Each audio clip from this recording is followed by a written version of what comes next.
चीज़ होती है वैसे जब आपकी एसक्यूएल की एक से ज़्यादा स्टेटमेंट्स आप उनको ग्रुप करना चाहते हो देन हम उनको ट्रांजैक्शन कहते हैं। इसको ऐसे कह लें कि आपकी ऐसी सेट ऑफ स्टेटमेंट्स जो या तो कंप्लीट होंगी तभी वैल्यूएबल रिजल्ट लेके आ सकती हैं, और अगर वो अभी इनकम्प्लीट रहेगी तो वो आपके रिजल्ट हम ख़राब कर सकते हैं। ठीक है, तो या तो वो ट्रांजेक्शन कंप्लीट होनी चाहिए और सेट ऑफ स्टेटमेंट्स या तो कंप्लीट होनी चाहिए, या इन केस वो कंप्लीट नहीं हो सकें तो उनमें से कोई भी स्टेटमेंट रन नहीं होनी चाहिए। ठीक है, दैट मीन्स कि कुछ वापस चले रिवर्स हो जाना चाहिए। इन केस आपकी स्टेटमेंट कंप्लीट हो जाती हैं तो उसे परमानेंट हो जाना चाहिए। A database transaction consists of one of the following DML statements which constitutes one consistent change to the data। ठीक है, क्या क्या चीज़ हो सकती है? DML हो सकता है, इंसर्ट अपडेट डिलीट हो सकता है, ऐसा हो सकता है कि कोई DDL की स्टेटमेंट, कोई क्रिएटेबल, कोई ऑल्टरेटेबल, इस तरीके की स्टेटमेंट्स हो सकती हैं। वन DCL स्टेटमेंट ऐसा हो सकता है कि एंड पे आप कमिट करें या रोल बैक करें। ठीक है, तो क्या हो सकता है आपने कुछ DML ऑपरेशंस प्रोवाइड किए हुए हो, ऐसा हो सकता है कि आपने एक दो DDL स्टेटमेंट, जैसे ही आप DDL स्टेटमेंट वैसे ही इस्तेमाल करते हैं खुद ब खुद आपकी जो कमेंट और रोल बैक है वो परफॉर्म हो जाता है। ठीक है, DDL स्टेटमेंट जब आप इस्तेमाल करेंगे तो अब it may consist of one of the following है। ठीक है, DDL स्टेटमेंट के बगैर भी आपकी जो ट्रांजेक्शन है वो हो सकती है। begin when the first DML SQL statement is executed। जब आपकी पहली DML स्टेटमेंट स्टार्ट आप एग्जीक्यूट करते हो तब से एक ट्रांजेक्शन ऑटोमेटिकली स्टार्ट हो जाती है, और कब एंड होती है? जब या आप कमिट करते हो या रोल बैक कर देते हो। ठीक है, अच्छा, या तो आप कमिट करते हो रोल बैक कर देते हो, उसके अलावा ऐसा हो सकता है दरमियान में आपने कोई DDL स्टेटमेंट या DCL स्टेटमेंट आपने इस्तेमाल कर लिया है। अगर आपने कोई DDL या DCL स्टेटमेंट इस्तेमाल कर लिया, कोई यूज़र क्रिएट कर लिया, कोई आपने टेबल क्रिएट कर लिया है, वो चीज़ आपकी ऑटोमेटिक हो गई है। ठीक है, ऑटोमेटिकली आपका कमिट परफॉर्म हो गया। उसके अलावा अगर आप प्रॉपरली एग्जिट करते हो ऑरेकल से तो वो कमिट परफॉर्म करता है और एग्जिट करता है। इन केस आप इरेगुलर तरीके से एग्जिट करते हो, जैसे यहाँ से अगर कैंसिल करोगे तो रोल बैक हो जाएगा, यहाँ पे एग्जिट लिख के अगर जाओगे तो आपका जो नॉर्मल एग्जिट होगा, नॉर्मल एग्जिट के ऊपर कमिट हो जाता है, ऐप नॉर्मल का एग्जिट के ऊपर रोल बैक हो जाता है।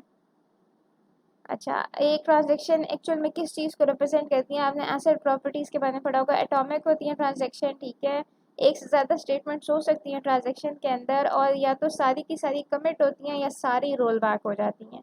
ठीक है, रोल बैक का मतलब है रिवर्स हो जाना, कमिट का मतलब है परमानेंट हो जाना। कंसिस्टेंसी, जब आप कहते हैं कि a transaction creates a new valid state of data, एक नई स्टेट पे आप या तो जाएंगे या फिर आप पिछली स्टेट पे चले जाएंगे, आप दरमियान की किसी स्टेट पे नहीं होंगे। ठीक है, आपका डेटा कंसिस्टेंट रहेगा। देन देयर इज आइसोलेशन, कि आपके एक यूज़र ने जो एक सेशन क्रिएट हुआ है उसमें जो वो DML ऑपरेशन परफॉर्म कर रहा है, इंसर्शन कर रहा है, डिलीशन कर रहा है, उसका दूसरे यूज़र के इंसर्शन डिलीशन पे कोई फ़र्क नहीं पड़ता है। ऐसे ही जैसे एक विचुअल आइसोलेटेड सेशन है, एक यूज़र देख रहा है और दूसरा अलग से एक और सेशन देख रहा है। ठीक है, जो एक चेंजेस कर रहा होगा वो दूसरे को नज़र नहीं आएंगी। ठीक है, इसकी अच्छी एग्जांपल आपको दिखाती हूँ।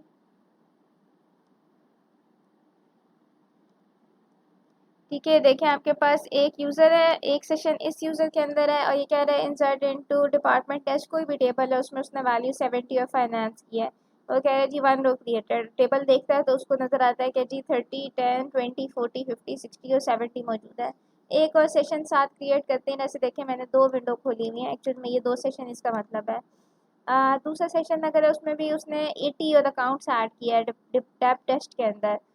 जब वो देखता है तो उसे 70 नज़र नहीं आता, लेकिन उसे अपना 80 वाला टेबल नज़र आता है। इसका मतलब है इस यूज़र को अपने सेशन से मुतालिक पता है, इस यूज़र को अपने सेशन से मुतालिक पता है, अनलेस ये कमिट या रोल बैक नहीं करते। जब कमिट या रोल बैक कहते हैं तो दोनों का डेटा कंसिस्टेंट हो जाता है। ड्यूरेबल, जब एक दफ़ा आप कमिट कर दोगे तो अब आपकी चेंज परमानेंट है और वो हमेशा के लिए वैसी ही रहेगी। ठीक है, अच्छा, एक चीज़ आपकी हो गई, उसके बाद देखें सपोज़ करें यूज़र ने कमिट कर दिया, जब वो कमिट कंप्लीट कर लेगा तो देखें 70 उसके टेबल में उसको नज़र आ रहा है। ठीक है, दूसरा यूज़र देखता है तो उसे भी अब उसने भी अगर कमिट कर दिया तो उसको 80 और 70 उसको दोनों नज़र आते हैं। सॉरी, कमिट नहीं किया उसने और वो टेबल देखता है तो उसे 80 और 70 नज़र आ रहे हैं। देखिए इससे 80 नज़र आ रहा है लेकिन इससे अभी तक नज़र नहीं आ रहा है क्योंकि इसने तो कमिट नहीं किया। जब ये कमिट कर देगा तो उसके बाद इसको इसको 70-80 नज़र आएगा। इसको तो पहले ही 70-80 नज़र आ रहा था, लेकिन इसके कमिट कर जाने की वजह से इसको भी 70 और 80 नज़र आने लग गया है। ठीक है। तो जब आप एक दफ़ा कमिट कर दोगे तो डेटा परमानेंट हो जाएगा। Advantages of commit and rollback statement. With the commit and rollback statement you can ensure data consistency, ठीक है, हम डेटा को कंसिस्टेंट रख सकते हैं। Preview data changes before making permanent, ठीक है, ऐसा हो सकता है आप देख रहे हैं मैं इंसर्ट करूँगा तो क्या इंसर्ट होगा कि नहीं होगा। हो सकता है इंसर्ट करने के बाद आप देखें कि मैंने डेटा सही भी इंसर्ट किया है कि नहीं। अपडेट करने के बाद में भी आपसे गलती से कोई अपडेशन हो जाए और आप उसे रोल बैक करना चाहते हो तो चेंजेस करने से पहले एक दफ़ा आप प्रीव्यू कर सकते हैं। उसके अलावा ग्रुप लॉजिकली रिलेटेड ऑपरेशन, ऐसा हो सकता है कि सेट ऑफ स्टेटमेंट्स को आप इकट्ठा जोड़ दें आपके, या तो ये कंप्लीट होंगी सारी इकट्ठी कंप्लीट होंगी या ये इकट्ठी रोल बैक होंगी, ठीक है।